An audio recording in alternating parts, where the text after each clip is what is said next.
la facilità con cui la didattica sia entrata in sintonia con la quotidianità, il modo in cui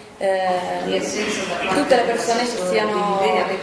Il tema della formazione è stato al centro di una giornata che ha organizzato il gruppo del PD. L'anno scorso si è partito con una mozione per dare maggiore forza al consorzio universitario pordenonese. Dunque con questa iniziativa consiliare si è arrivati a garantire che cosa?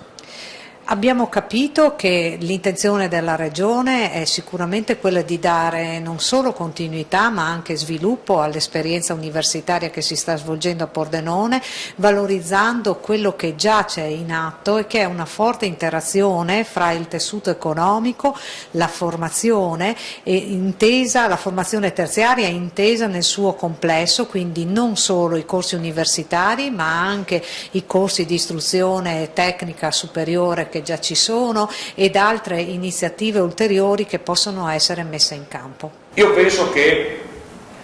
il sistema di saperi della Regione Friuli Venezia Giulia non possa fare a meno di un sistema produttivo del pordenonese. Questa partita si vince se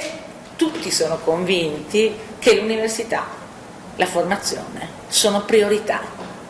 importanti, importantissime all'interno dell'agenda politica. In un'epoca in cui i campanilismi devono essere messi da parte, che significato ha concentrarsi sul polo universitario pordenonese? Credo che una cosa molto importante che sia emersa nel dibattito è che la realtà pordenonese non è staccata dal contesto regionale, non siamo qui per difendere un territorio ristretto, ma siamo qui per capire come il nodo pordenonese può contribuire alla rete universitaria, della formazione universitaria dell'intera regione, e penso che questo sia risultato molto evidente non solo negli interventi che ci sono stati nella prima parte del dibattito, ma particolarmente negli interventi dei due rettori di Udine e Trieste e dell'assessore Panariti, che hanno dimostrato di essere in perfetta sintonia e disponibili alla collaborazione.